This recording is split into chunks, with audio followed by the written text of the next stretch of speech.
হইতাছে না। আমরা আবু সাইদ মুক্ত থেকে শুরু করতে গিয়ে রক্তে করে না আমরা মাসপিক একটা স্বতন্ত্র সত্তা হিসেবে পেয়েছি। আমরা জনগণের মেন্টালের কথা বলছি মাসপিক, আমরা কিন্তু আইনের কাছে হয়ে বলি না যে আমরা যদি তুলে দিয়ে ফেলে দিতে চাই। মাসপিক হাজারো মায়ের সন্তানরা রাস্তায় নেমেছে, রক্ত দিয়েছে। ওই জায়গা থেকে তারা যখন নিষেধের দাবি তুলে নিষেধের দল তৈরি করতে পারে না, নিষিদ্ধ জনসাধারণ তৈরি করতে পারে, মাসপিক আমরা সব জনগণ তৈরি করতে পারি। OnePlus মোবাইলের যদি ক্যামেরা এরকম দেখে তো মাথা নষ্ট। সে বলেছে আয়না করে যাচ্ছে, আমি মৃত্যুকে বেছে নেবো, আমি আয়না করে নিয়ে যাবো না। এমন কোনো লোক আয়না করে কে তৈরি করেছে মাসপিকা? সেটা ছিল তৈরি করেছে মাসপিকা। তারপরে সে ভূমি মন্ত্রী যে নির্দেশনায় হাজার হাজার ঘটনা থাকতে তার সম্পত্তি বিদেশে এই টাকা শিক্ষা থেকে কোথা থেকে পেল মাসপিকা? এই শেখাশোনা করতে পেল মাসপিকা। তারপরে সেই শিক্ষার উপর গুলি চালাইছে স্বামী ওসমান, তার নেতৃত্বে ছাত্র লেগে এই গুলিগুলো চালাইছে। তাহলে স্বামী ওসমানকে কমান্ড কে করে মাসপিকা? সেটা ছিল করে মাসপিকা। তাহলে আমরা কিন্তু নিয়ে আছি আজকে দেখাতে চাই এমনকি আমরা দেখাচ্ছি তাই সালমান এফ রহমানকে গত 15 বছর আমাদের রাজনৈতিক ক্ষমতা থেকে তার বিচার ব্যবস্থাকে এমনভাবে রূপান্তর করছে যে তার নেতা কর্মী কোনো দোষী নেই।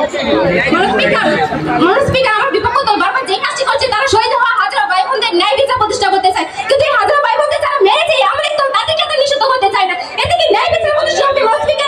আমরা সেই দলকে নিষিদ্ধ করার কথা বলছি যে এই দল গত 15 বছর আমাদের উপরে সন্ত্রাসী শাসন, এটা কোনো রাজনৈতিক শাসন নয়। তাছাড়া তাদের অন্যায় বিরুদ্ধে কথা বলে মানুষগুলোকে তারা আইনে করে বন্দী করে রেখেছিল মানসপিকার গত 15 বছরের মধ্যে। মানসপিকার আমার বিপক্ষ আজকে যেই নিষিদ্ধের কথা বলছে, আজকে যেই নিষিদ্ধ করার প্রতি বারণ করছে যে তারা যে আইনগত শাস্তি চায়, তারা সেই আইনের কথা বলছে যে আইনটা কোনভাবে ফাঁসি পর্যন্ত দিতে। তাহলে আমার এই শহীদ হাজার ভাই বোনদের অপরাধের শাস্তি আমাদের ঠিক কোন শাস্তি দিবে মানসপিকার? আমাদের এই আইন ব্যবস্থা কি পারবে হাজারো বোনের মানুষ হাজারো অপরাধের শাস্তি মেটাতে? মানসপিকার জার্মানিতে দ্বিতীয় যুদ্ধের পর হিটলার 6 মিলিয়ন মানুষকে মারছে, হিটলারকে নিষিদ্ধ করে রাষ্ট্রপতিকে নিষিদ্ধ করতে মানসপিকার। তাহলে কেন বাংলাদেশে এত টাকা সত্ত্বেও শেখ হাসিনা সহ তার পুরো দূষণকে নিষিদ্ধ করে দিতে পারে না মানসপিকার? যেখানে তারা দেশ ছেড়ে পালিয়ে মানসপিকার আমরা সেই জায়গা থেকে বলছি এই খুনি হাসিনা ও তার দূষণকে যেন চিরতর রুদ্ধ হয়, তারা যাতে আবার বাংলাদেশে মানুষের প্রাণ নিয়ে সারানো না করতে পারে, আবারও হাজার মা যাতে বলতে না পারে আমার ছেলেকে আমি শেষ আগ পর্যন্ত পেলাম না মানসপিকার। এরকম যদি তারা না বলতে পারে মানসপিকার,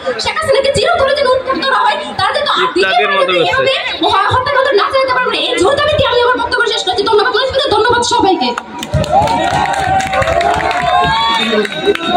ধন্যবাদ সরকারি দলের মাননীয় সংসদ সদস্য তানিয়া আক্তারকে সংসদে তার বক্তব্য উত্থাপন করা। এখন আপনাদের সামনে বক্তব্য নিয়ে আসছেন বিরোধী দলের মাননীয় সংসদ সদস্য সামিয়া আক্তার। সামিয়া আক্তারকে তার বক্তব্য দেওয়ার জন্য আহ্বান করা হয়।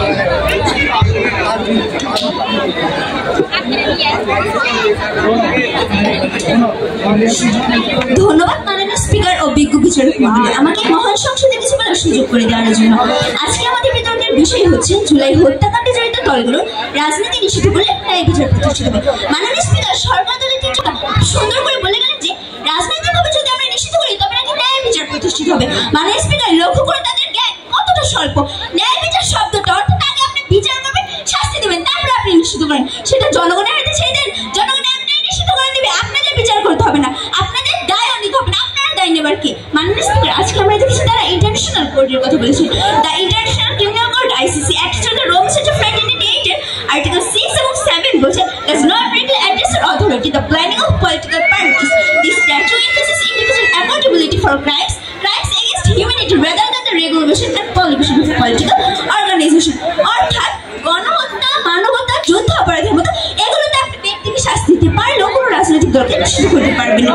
এই জায়গাটা থেকে তো মাননীয় স্পিকার তাদের তিনজনের কোনো আইনগত ভিত্তিই নেই কথা। সুতরাং মাননীয় স্পিকার আমরা কি চাচ্ছি না? আমরা চাচ্ছি না অপরাধীদের বিচার?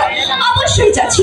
আমরা যে অপরাধীদের বিচার হোক, তাদের শাস্তি হোক, এমনকি সংবিধানে তাদের ফ্যাসের জন্য যে উপাদানগুলো আছে সেগুলো থেকে তাদের নিষিদ্ধ করো, তবেই ন্যায় বিচার প্রতিষ্ঠিত হবে। মাননীয় স্পিকার লক্ষ্য করুন জুলাই হত্যাকাণ্ড আমরা যে হাইরে রক্ত দিয়েছি রাষ্ট্রের সঙ্গে আমরা এখনো তাদের প্রাপ্য সম্মানটুকু দিতে পেরেছি পারিনি। মাননীয় স্পিকার জুলাই হত্যাকাণ্ডের যে মাস্টারমাইন্ড তারা আজকে পালিয়ে গিয়েছে, তারা আজকে রাজার আসনে আছে, তারা আজকে ঝৌলস আছে।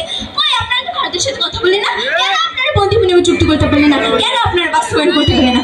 আপনারা নিয়ে আসেন, এসে বিচার করেন, শাস্তি দেন, সেদিকে তারা দেখবে না। মাননীয় স্পিকার আজকে যদি তাদের ন্যায় বিচার দিতে হয় আগে সেই খুনিদেরকে আনতে হবে, তাদের সর্বোচ্চ শাস্তি নিষিদ্ধ করতে হবে। তাদের সর্বোচ্চ শাস্তি নিষিদ্ধ করার পর নিষেধের দৃষ্টি জনগণের হাতে ছেড়ে দেন, জনগণ এমনি নিষিদ্ধ করবে। আপনাদেরকে মাইকে বলতে হবে না, তাদের জানান দিতে হবে না যে আমি নিষিদ্ধ করে দিয়েছি। সোশ্যাল ওয়ার্কের মধ্যে অনুষ্ঠানে রাষ্ট্রপতি বলেন যে নির্বাহী আদেশকে নিষিদ্ধ না করে জনসমর্থন গণতান্ত্রিক পরিবেশ রাজনৈতিক সংগঠনের জন্য প্রয়োজন হয় নিষিদ্ধ করা, তবে নিষিদ্ধ করলে সেটি বেশি কার্যকর হবে। মাননীয় স্পিকার, আমরা কিন্তু সেটাই বারবার বলছি, অর্থাৎ কোনো দলকে যদি নিষিদ্ধ করতে হয় আপনি সেটি জনগণের হাতে ছেড়ে দিন, জনগণের সেটি দেখে নেবে। আমরা মাননীয় স্পিকার অপরাধীদের বিচার না করে তাদের শাস্তি দিতে ন্যায় বিচারের ভুলে কোনো লাভ নেই। মাননীয় স্পিকার, লক্ষ্য জুলাই হত্যাকাণ্ডের জন্য সবচেয়ে জরুরি সেটি হচ্ছে 1 তদন্ত করা, 2 বিচার করা। অথচ আমরা দেখেছি ঘটনা ঘটেছে খাগড়াছড়িতে আর মামলা দেওয়া হয়েছে সারা দেশের নেতা কর্মীদের। এটা তো আমরা শহীদদের সম্মান দিতে পারবো না। মাননীয় স্পিকার, আজকে মবতন্ত্রতা কি আর মবান্তরতাটাই বাকি। আজকে দেশে গিয়েছে মগের মূল্য, এটি আমরা চাই না, এই ন্যায় বিচার আমরা চাই না। মাননীয় স্পিকার, লক্ষ্য গুলি করে একটা, মরে একটা, আহত হয় একটা, আর বাকি শত শত যে মারা গেল তার হিসাব কই?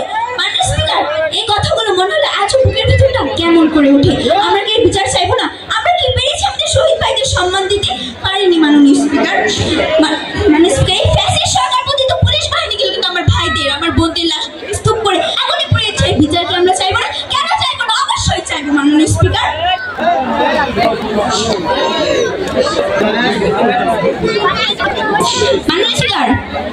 আজকে যারা ভারতে পালিয়ে গিয়েছে তাদেরকে যদি আমরা বিচারে না আনতে পারি তাহলে তো কোনো দৃষ্টান্ত স্থাপন হবে না। যে দৃষ্টান্ত স্থাপনের কথা একটু পরপর বলে যাচ্ছি, তখন জানেন মাননীয় স্পিকার, আওয়ামী লীগের মতো অন্যান্য দলগুলো আবার ফিরে আসবে। এটা মনে করবো যে আজকে আমাকে নিষেধ করেছে তাতে কি হয়েছে, পরবর্তীতে আমি নতুন নামে নতুন ভাবে ফিরে আসবো, আমি আবার গণতন্ত্র আমি আবার গণহত্যা চালাবো, কে আমাকে বাধা দেবে, আমি আবার ক্ষমতা পাবো। মাননীয় স্পিকার, যে জুলাই আমরা দেখেছি সেটা আমরা আর চাই না। আমরা আর চাই না আমার দেশের মাটি রক্তে লাল মার বলুক আমার বেটা ফিরাই, ওর বাবার কথা সন্তানের লাশ না আসুক। আমরা চাই বিচার হোক, শাস্তি হোক সকল অপরাধী আর সকল অপরাধী। মাননীয় স্পিকার, বিখ্যাত বিজ্ঞানী আলবার্ট আইনস্টাইন বলেন যে কোনো ক্ষমতাপ্রাপ্ত দলগুলো যখন সন্ত্রাস আর ভয়ের মাধ্যমে নিজেদের সুরক্ষিত করতে চায় তখন তারা গণহত্যার মতো কাজ করতেও দ্বিধাবোধ করে না, যার প্রতিফলন অলরেডি আমরা দেখে ফেলেছি জুলাই হত্যাকাণ্ডের মাধ্যমে। মাননীয় স্পিকার, কয়লা ধরে ময়লা জানে, এই আওয়ামী লীগের ঠিক সেই কয়লার মতোই, তাদেরকে আপনি যতই ধুন না কেন তাদের কাছে কখনো ময়লা যাবেই না। তাদেরকে আজকে আপনি নিষিদ্ধ করবেন, কালকে তারা আবার ফিরে আসবে না, সেই নিশ্চয়তা কোথায়? তাই আমরা বলছি তাদেরকে নিষিদ্ধ করে আপনারা সুযোগ দিন না, আপনারা তাদেরকে কঠোর শাস্তি দেন, ফাঁসি দণ্ড দেন, বিদেশ থেকে শাস্তি দেন। আর এই বলে আমি আমার বক্তব্য শেষ করছি। ধন্যবাদ।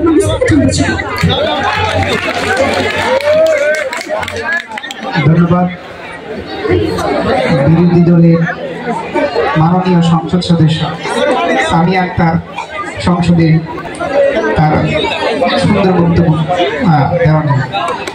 এখন আমরা যুক্তিখণ্ডন পর্বে চলে যাব।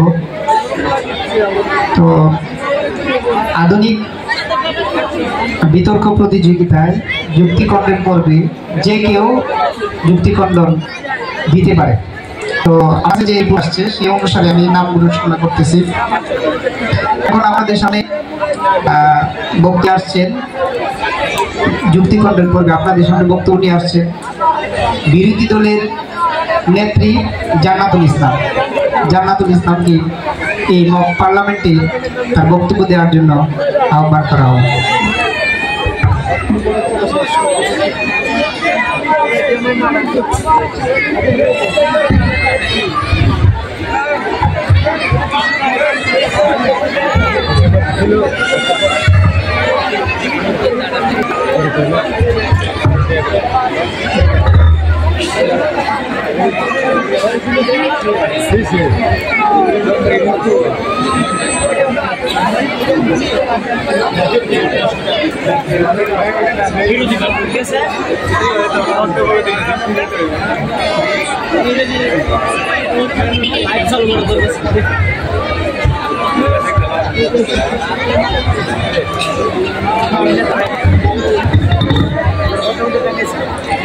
মাননীয় স্পিকার, যুক্তিখণ্ডনের প্রতি এক টাকা পরিষ্কার করি।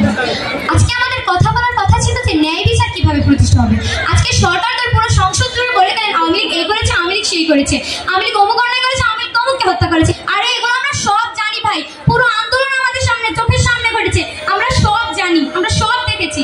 আজকে আপনাদের উচিত ছিল একটি সুস্পষ্ট রূপরেখা দেখানো যে আপনি ন্যায় বিচার কিভাবে প্রতিষ্ঠা করবেন। মাননীয় স্পিকার,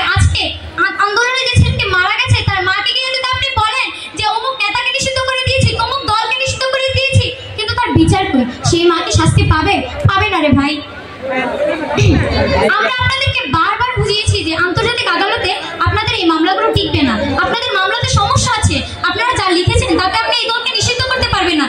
তারপরেও ওনারা মানতে রাজি না মানুষ স্পিকার। ওনারা আন্তর্জাতিক আদালতকে প্রমাণ হিসেবে দেখাতে যাচ্ছেন যে আওয়ামী লীগ নাকি গণহত্যা চালিয়েছে। আরে এই গণহত্যা কাছে বাংলাদেশের মানুষ দেখেছি, আমরা আন্তর্জাতিক আদালতে এসে দেখে যাইনি যে গণহত্যা কে চালিয়েছে। আর কালকে গিয়ে যদি আওয়ামী লীগ বলে যে ওনারা গণহত্যা চালায়নি, চালিয়েছে বহিরাগত কেউ, তখন আপনারা কি করবেন? আমি বলছি আপনারা কি করবেন? বসে বসে আগুন জ্বলবেন, তাছাড়া তো তখন আর করার কিছুই থাকবে না। মাননীয় স্পিকার, ওনারা বারবার ওনাদের কথাবার্তায় বারবার প্রমাণ করে দিচ্ছেন যে ওনারা কাদেরকে বাঁচাতে যাচ্ছেন। আপনারা প্রমাণ আমরা দেন না, আপনারা তা পারছেন না। মাননীয় স্পিকার দেখুন, ওনারা পুরোপুরি অস্বীকার করছেন, ব্যাপারটা এড়িয়ে যাচ্ছেন। তার মানে মাননীয় স্পিকার, ওনাদের উদ্দেশ্য হচ্ছে ওনারা আওয়ামী লীগকে বাঁচাবেন। তা নইলে তো এরকম উল্টাপাল্টা মামলা দেওয়ার কথা না, যে মামলাতে তারাই জিতে যাবে, কোনো শাস্তিই হবে না। মাননীয় স্পিকার, ন্যায় বিচার কথাটি যখনই উঠবে তখনই আপনাকে বিচার কথাটি নিশ্চিত করতে হবে। ন্যায় বিচার শব্দটির মধ্যে বিচার কথাটি লেখা আছে। আর আপনারা বিচার না করে আইনের ফাঁকফোকরের একটা কথাও না বলে আপনারা এখানে এসেছেন বিচার চাইতে, ন্যায় বিচার প্রতিষ্ঠা করতে। মাননীয় স্পিকার, এই যে ঢালাও মামলা, বাংলাদেশের কথাই যদি বলি, খুন হয়েছে একজন, খুন করেছে একজন, আর আমি মামলা দিয়েছি 1000 জন নেতা কর্মীদের বিরুদ্ধে, এই মামলা তো টিকবে মাননীয় স্পিকার? আমাদের দেশের সকল আইনজীবীরা বলছে এসব মামলা টিকবে না, এসব মামলার কোনো ভ্যালিডেশনই নেই। মাননীয় স্পিকার, এই যে 77 বলুন, 70 বলুন, 7 ক খ 65 55 48 অনুচ্ছেদ দ্বারা মাননীয় স্পিকার স্বৈরাচারের আতুর ঘর। মাননীয় স্পিকার, এরাই কিন্তু নতুন করে 24 গণহত্যায় ফিরে এসেছে মাননীয় স্পিকার। তাই আমরা যদি এদের তদন্তের মাধ্যমে সুষ্ঠু বিচার না করতে পারি, অর্থাৎ সর্বোচ্চ শাস্তি না দিতে পারি, তাহলে কিন্তু মাননীয় স্পিকার এরা আবার ফিরে আসবে, এরা আবার গণহত্যা চালাবে মাননীয় স্পিকার। এরা পার পেয়ে যাবে 2024 জুলাইয়ের মতো আরো একটি জুলাই আমাদের সামনে ফিরে আসবে। আবারও আমাদের ছাত্র ভাইদের রক্ত দিতে হবে মাননীয় স্পিকার, আবারও আবু সাইদ মুক্তার মতো ছাত্রদের শহীদ হতে হবে, আবারও হাজারো মায়ের বুক খালি হয়ে যাবে মাননীয় স্পিকার। তাই আমরা এই দলকে নিষিদ্ধ করে আওয়ামী লীগের রেহাই দিতে চাই না, আমরা আওয়ামী লীগের করুণ পরিণতি দেখতে চাই, তবে তার তদন্তের মাধ্যমে, বিচারের মাধ্যমে, নিষিদ্ধের মাধ্যমে না। মাননীয় স্পিকার, দেখুন ওনারা কিভাবে আওয়ামী লীগকে বাঁচাতে যাচ্ছেন। ওনাদের কথাবার্তায় প্রমাণই করে দিচ্ছেন ওনারা যে ওনারা আওয়ামী লীগকে বাঁচাবেন, তা নইলে তো ওনাদের এইসব কথার কোনো মূল্যই নেই। মাননীয় স্পিকার, এই যে ঢালাও মামলা, বন্দি চুক্তি, এই প্রত্যেকটি জিনিসকে আমরা বারবার প্রমাণ করে দিয়েছি যে ওনারা এখানে ন্যায় বিচার প্রতিষ্ঠা করতে আসেননি, ওনারা এসেছে আওয়ামী লীগকে বাঁচাতে। মাননীয় স্পিকার, মাননীয় স্পিকার, এই যে সরকার দল থেকে যে নিষিদ্ধের ধোয়া উঠেছে, এটা হলে মাননীয় স্পিকার আমরা আবারও একটা স্বৈরাচারের সম্মুখীন হব। তাই এই নতুন স্বৈরাচার আমরা দেখতে চাই না মাননীয় স্পিকার। আর পরিশেষে একটাই কথা আপনাদের উদ্দেশ্যে বলতে চাই, হাইরে কপাল মন্দ, চোখ থাকি তো অন্ধ। মাননীয় স্পিকার, যে বুঝে না তাকে আমি কিভাবে বুঝাবো, আর যে বোঝার চেষ্টা করে তাকে বোঝানো যায়। ওনারা তো সিদ্ধান্ত করেই ফেলেছেন যে ওনারা বুঝবেনই না, ওনারা মানবেনই না। এই বলে আমি আমার বক্তব্য শেষ করছি। ধন্যবাদ মাননীয় স্পিকার, ধন্যবাদ। ধন্যবাদ বিরোধী দলের নেত্রী নাতুল ইসলামকে।